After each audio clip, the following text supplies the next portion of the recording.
Hi folks, back again. We're having some technical difficulties here. We have this truly extraordinarily complicated camera. It has two buttons. My production assistant is looking at me. We have two buttons on this little guy. One turns it on and the other one starts and stops it. And she's now attacking me. Anyway, she hit the wrong buttons. But anyway, back again. This is 171.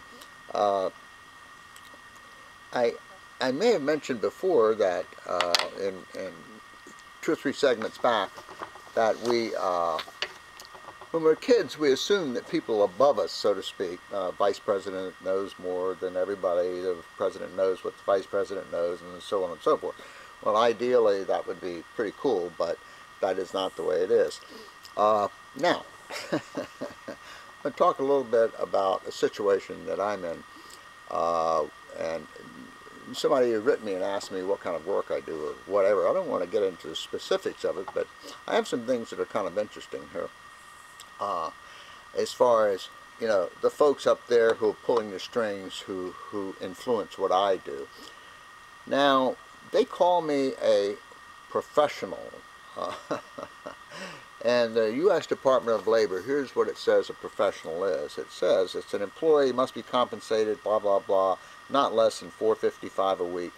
Primary duty must be the performance of work requiring advanced knowledge, defined as work which is predominantly intellectual, sure, in character, and which includes work requiring the consistent exercise of discretion and judgment. The advanced knowledge must be in a field of science or learning, and the advanced knowledge must be customarily acquired by a prolonged course of specialized intellectual instructions. Dang, that sounds pretty good, doesn't it? But anyway, they call us professionals. Now, one advantage of them doing that is they can get by without paying us, seemingly, overtime. In other words, we're supposed to be there until the job is done, as you might say. Now, here's how I have been treated as a professional. Well, so many ways, but let me give you a couple of examples. I work for a small agency, and we have customers or clients or patients, whatever term you want to use. And of course, we have records that we keep, you know, about these folks, medical records and things like that. Pretty personal kinds of things. And of course, you know, we don't want anyone else to know anything about those. So we safeguard those babies, you know. So what happened a few years ago, excuse me, is somehow a customer file, I don't know, somebody, I don't remember if they broke in one of my co-workers or fellow employees' car or what. I think one story was they may have gone to get in the car and maybe put it up on the roof and forgot to pull it in and put it in the car or whatever. Anyway, they get this thing out there. So, what's the response from the people who are up there, who are pulling the strings and making the policies and making the rules? What's the response? They say, we cannot leave the building, listen to this carefully, unless we put the customer information and any information we have in a black bag that's zipped and locked. And what this black bag looks like, it looks like an oversized bank deposit bag, okay? And it has a lock on it. I hope all this is obvious to you folks. I hope it's all obvious. Now, what I did just for the heck of it, even though I felt I was cool enough to understand right away what was wrong with all of this, is I went to a police sergeant, local police department, and I said to him, if your wife is going downtown and she needs to carry some papers, you know, 30, 40, 50 pages, whatever, and she has a choice. She can carry them in a plain manila folder, you know, or a briefcase of some kind, or a black bag that looks like an oversized bank deposit bag with a lock on it. What would you tell her to carry? Of course, the guy laughed at me. You know, this is ridiculous. Can you imagine now if you're like a mugger or a robber or whatever you want to call it, what are you going to do? Somebody's walking down the street with a manila envelope or manila folder. Are you going to go rob them, hoping there's something inside this manila folder? No, folks, it's obvious. What you're going to do is somebody's walking down the street with a daggone black bag that looks like an oversized bank deposit bag with a lock on it. You're surely going to go after them. That's just one of the things. One of the other things I did, now keep in mind, oh, by the way, the job that I do, in order to do it today, you must have a master's degree and in a particular field. In fact, they're actually wanting you to have a license in addition to the master's degree. So this is how they're treating us, these folks with master's degrees and license. The other thing they said, for some reason, since our business, what we do, is 24 hours a day, we're the only ones in the building typically after 6 o'clock at night. We're the only ones there from about 6 to 6 in the morning. So, we have two doors. We have a front door and a back door. The rule came out that we can't go in the back door during the day. We cannot do that. Now, there's no reason given. And of course, there's no logic here. There's nothing here. You know, who dreamed this up? I don't know. But, you know, they're up there. They said we can't go in the back door. No reason given. We have to go in the front door.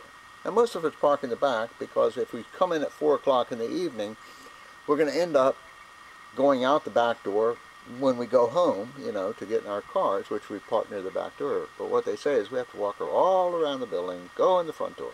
Is there a reason given? Of course not. Now, we're supposed to be professional people. You know, we're supposed to be able to think for ourselves, work independently, and so on and so forth. Let's see, what else have these folks done lately? There's the old door thing. There's the black bag thing. Oh, here's another good one. I'm not going to go into details on this, but certain things we do, we have to go before magistrates. Now, they came out with this rule that under the circumstances that they described, we must take what's called a petitioner with us.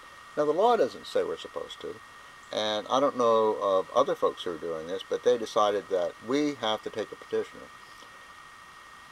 Did they give us a reason? Of course not. They just said, do it.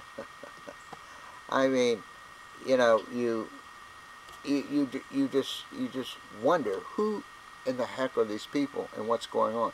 I think one of the problems in a lot of organizations, for instance, I have like 3 bosses ostensibly.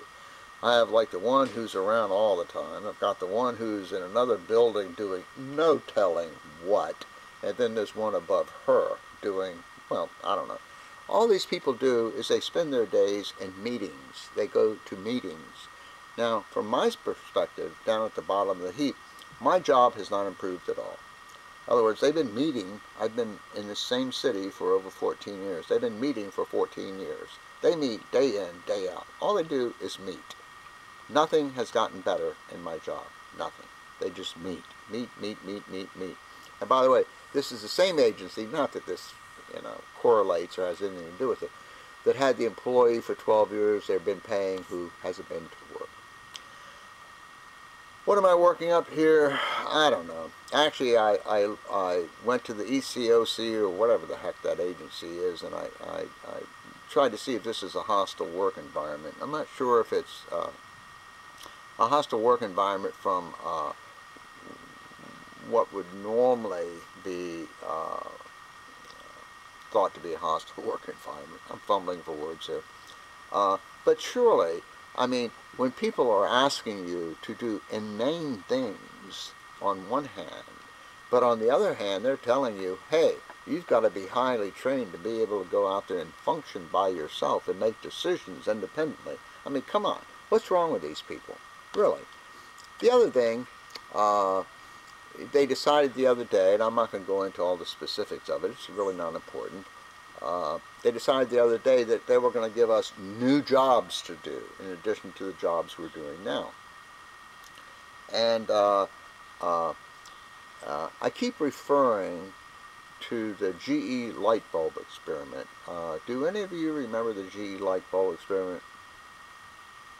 I'm pretty sure there is such a thing. I remember it from my first psychology class, and as I best remember it, what happened is they had this whole bunch of ladies in this huge room who were typing away back when we had typewriters. This was in the 40s or 50s, I believe. And what they did is they came in and they changed the light bulbs. And they increased the wattage. Let's just assume they were 75. They made 70. They went from 75 to 100. And what happened? Production went up. What they did is a couple of months later, as I remember, they came in, they took out the 100-watt light bulbs, they put in 100-watt light bulbs, production went up.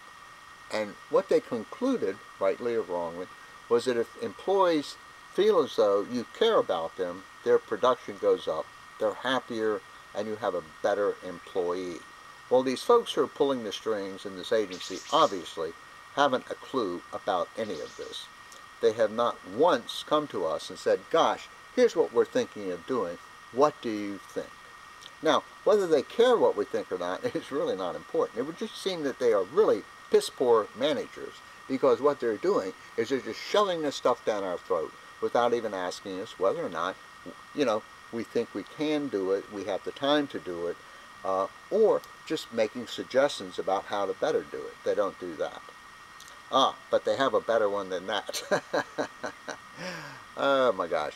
What they're going to do, let's go to part 2 on this